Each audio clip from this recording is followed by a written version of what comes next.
नौजवान जब कोई हो जाता है तो उसकी सोचें जवान हो जाती हैं। नौजवानों से माजरत के साथ नबी पाक अलैहिस्सलाम ने नौजवानों की हुकूमत से पनाह मांगी। नौजवानों की हुकूमत से पनाह मांगी है इसलिए कि नौजवान बड़ी जल्दी प्यार भी करता है और बड़ी जल्दी नफरत भी करता है। सोचें मजबूत नहीं होती। नौजवान आदमी, जवान आदमी, बिखरी हुई सोचें होती। मेरे रसूल करीम सल्लल्लाहु अलैहि वसल्लम नौजवानों से उनके मिजाज के मुताबिक डील करते थे, उनकी तबीयत के मुताबिक उनकी ज़हन साजी करते थे। हम ना जवानों को वक्त नहीं देते, हम मुतालबा करते हैं नौजवान से कि वो है नौजवान बातें बूढ़ों वाली करे। अगर जवानी में बूढ़ों वाली बातें करे तो फिर तो शेख सादी कहते हैं सारे बूढ़े छोड़ के उस नौजवान के पास बैठो, उसके पास फैज़ ज़्यादा है।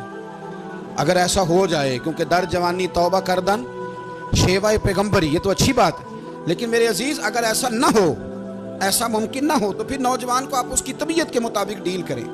आप उसकी सोच देखें, उसका रवैया देखें, उससे प्यार करें। नबी करीम अलैहिस्सलाम के पास एक नौजवान दाखिल हुआ। अंदर दाखिल होते ही उसने फटाफट एक बात कर दी।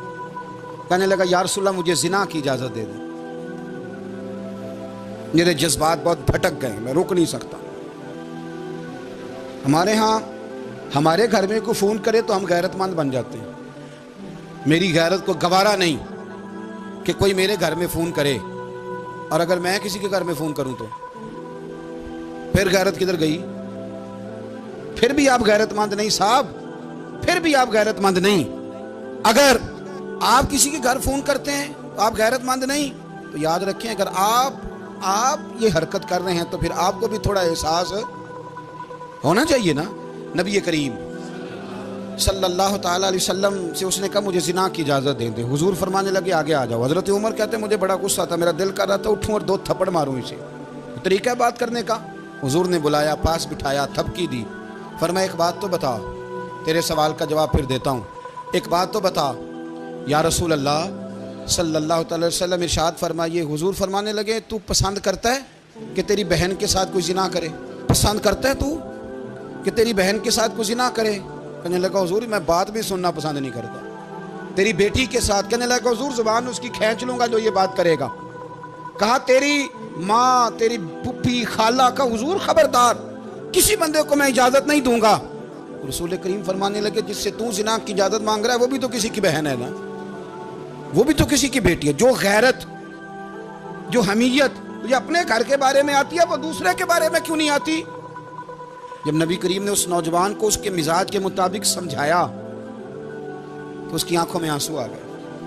अर्ज करने लगा या रसूल अल्लाह सल्लल्लाहु ताला अलैहि वसल्लम, हुजूर ज़िना की इरादा तो एक तरफ, आज के बाद मेरी ज़ुबान पर इसका नाम भी नहीं आएगा।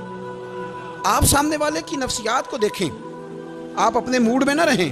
मुझे बड़ी अच्छी तरह याद है एक दफ़ा ना मस्जिद में एक बच्चे ने ना आधी बाजुओं की शर्ट पहन के नमाज पढ़ी।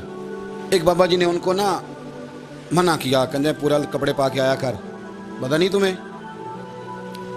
वो कहने लगा, बच्चा कहने लगा नमाज हो जाती है, बाजू आप फोल्ड करके ऐसे करके बड़े बाजुओं फोल्ड करके पढ़ेंगे तो कराहत है, लेकिन वैसे भी आधे बाजुओं वाली शर्ट में नमाज हो जाती है, लेकिन अच्छा अमल नहीं। अच्छा यही है कि आपके बाजू पूरे हों। तो बुजुर्ग उनसे कहने पूरे कपड़े पहनो। कहने लगा भाई हो जाती है नमाज, मैं भी था। तो मुझे उन्होंने कहा जी हज़रत साहब बात सुनना। मैंने कहा जी हुक्म। कहने लगे इन कपड़ों में नमाज हो जाती है? मैंने कहा जी हो जाती है। कहते लगता है मुंडा चौधरीआं दा है, मुंडा लगता है चौधरीआं दा। फटाफट उसी वक्त उन्हीं पैरों पे मैं कह दी है वाकई चौधरीआं दा बच्चा। लेकिन मसला ये है कि दीन चौधरी के लिए भी वही है और गरीब के लिए भी। तो आप इस बच्चे बेचारे को अंदर आने तो दें, इसको मस्जिद में दाखिल होने दें, इंशाल्लाह कपड़े भी ठीक पहन के आ ही जाएगा। लेकिन हमने तो ज़हन बना लिया है कि हमने अपनी मर्जी के मुताबिक लोगों को काबू करना है। हम लोगों की ज़हन के मुताबिक उतरने को तैयार नहीं, बस सारे मेरे मुताबिक चलें। ये तो बात को पेशवा करेगा, मुक्तदा करेगा, वो भी समझाएगा। रसूल करीम अलैहिस्सलाम लोगों को जबरन नहीं झुकाते थे, हुजूर दलाइल देते थे। नौजवान बच्चों को मौका दें, इन्हें समझाएं, इन्हें कायल करें, इनसे प्यार करें, इनकी नफ्सियात को समझें, उसके मुताबिक इनके साथ आप डील करें, फिर आगे बढ़ें। औरतों के बारे में मेरे नबी करीम अलैहिस्सलाम ने बड़ी नसीहत फरमाई है। महबूब करीम फरमाने लगे औरत टेढ़ी पसली से पैदा की गई है, सीधा करना चाहोगे टूट जाएगी। ये जैसी है इसके साथ वैसे ही गुजारा करो, इसकी नफ्सियात को समझ जाओ।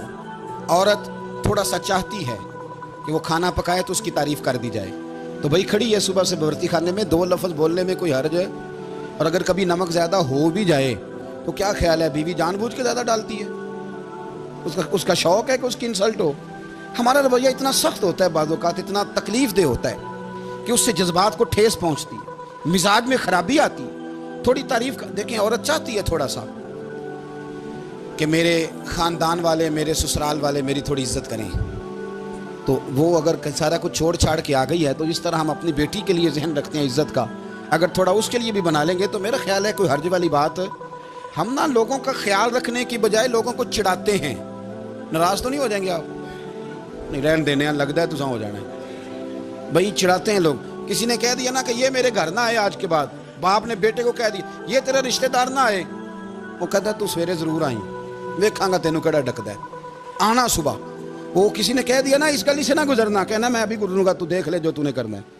ہم لوگوں کی نفسیات کے، بلکہ پتہ چل جائے نا فلانے کو فلان چیز بری لگتی ہے، اس کو لوگ زبردستی کرتے ہیں، چڑھاتے ہیں، نفرتیں پیدا کرتے ہیں، اس کے اندر غرور لاتے ہیں، مزاج کے اندر چڑچڑاپن پیدا کرتے ہیں۔ یہ کام نہ کریں۔ آپ اپنے لیے کیا گراؤنڈ بنا رہے ہیں کہ لوگ آپ سے نفرت کریں، لوگ تکلیف دیں آپ کو؟ یہ نوجوان بچے کسی نے ہارن دے دیا گاڑی کا، تو آپ اس نے گاڑی پیچھے کرنی نہیں، وہ ماں بدولت کو ہارن بجا دیا ہے۔ یہ مہذب قوموں کا یہ رویہ نہیں ہوتا۔ یہ تو وہ قومیں ہیں جو مطلب بڑی تنگ ہیں اپنے آپ سے، یہ بڑے آوازار لوگ ہیں۔ ٹھنڈے رہیں، میٹھے رہیں، پیار کریں، دوسروں کے جذبات کا احساس کریں۔ نبی کریم صلی اللہ تعالیٰ علیہ وسلم نے ایک دن حضرت عائشہ صدیقہ سے کہا عائشہ تیرے ساتھ ایک بات نہ کروں، حضور کریں؟ فرمایا جب تو ناراض ہوتی ہے تب بھی مجھے پتہ چل جاتا ہے، اور جب تو راضی ہوتی ہے تب بھی مجھے خبر ہو جاتی ہے۔ اتنا دھیان رکھتے ہیں خامن گھر میں کہ اب اس کی پوزیشن کیا ہے اور اب یہ کیا سوچتی ہے اور کس بات پہ اس کو جو ہے وہ ناراضگی ہوتی ہے۔ مجھے جب تو راضی ہوتی ہے تب بھی پتہ ہوتا ہے ناراض۔ تو حضرت عائشہ کہتی ہے نہیں نہیں حضور ایسی تو بات ہی کوئی نہیں، آپ بتائیں۔ تو حضور فرمانے لگے جب میں کسی اور زوجہ کے پاس تھوڑا وقت گزار لیتا ہوں زیادہ، اور جب میں آتا ہوں تو ناراض ہوتی ہے۔ یا رسول اللہ آپ کو کیسے پتا؟ فرمایا بتاؤں حضور بتائیں۔ فرمایا اس وقت جب تو قسم اٹھاتی ہے تو کہتی ہے لا و رب ابراہیم، مجھے ابراہیم کے رب کی قسم، اور جب تو مجھ سے راضی ہوتی ہے تو کہتی ہے لا و رب محمد، مجھے محمد کے رب کی قسم۔ تو پھر حضرت ابراہیم کا نام لے کے حضرت عائشہ کہنے لگی محبوبہ قربان جاؤں، بات بالکل ٹھیک ہے، ایسے ہی ہے یا رسول اللہ، بالکل ایسے ہی ہے۔ جب تھوڑی خفگی ہوتی ہے تو میں یہ کام، تو حضور تو لوگوں کے مزاج کا خیال کرتے تھے، نبی کریم کو تو پتہ ہوتا تھا، لیکن ماں بدولت کہتے ہیں سارے میری مرضی کے مطابق چلیں۔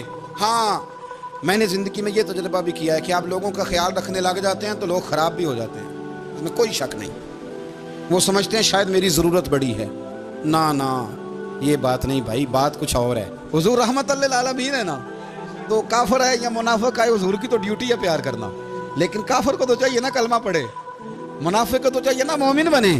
او بھائی میں نے کہا وہ بزرگ ہیں، ان کی ذمہ داری ہی پیار کرنا ہے، وہ جو بھی جائے گا اس سے۔ لیکن تو بتا تو نے پیار میں سے سیکھا کیا ہے، لیا کیا ہے، تیرے اوپر اثر کیا ہے؟ پیار کرنا، شفقت کرنا اور ہے، یہ جملہ میرا یاد رکھنا، پیار کرنا کسی سے اور ہے اور اس سے راضی رہنا یہ بات اور ہے۔ کسی پر شفقت کرنا اور ہے اور اس بندے سے راضی رہنا، یہ آپ دیکھیں کہ وہ راضی ہے آپ سے کہ نہیں، کہ خالی پیار ہے، خالی شفقت ہے؟ شفقت تو مجبوری ہے کرنی ہے۔ تو میرے عزیز یاد رکھیں نبی کریم تھوڑا تھوڑا خیال کرتے، دیکھتے بندہ اس کے مزاج کے مطابق، دیہاتی آتا تو حضور اس کا بھی خیال کرتے۔ حضرت ظاہر دیہاتی تھے، وہ آتے تھے ترکاریاں لے کے گاؤں سے، نبی کریم صلی اللہ علیہ وسلم پیار کرتے تھے، وہ کئی دفعہ عجیب و غریب باتیں بھی کرتے تھے، حضور محبت سے پیش آتے تھے۔ آپ سامنے امام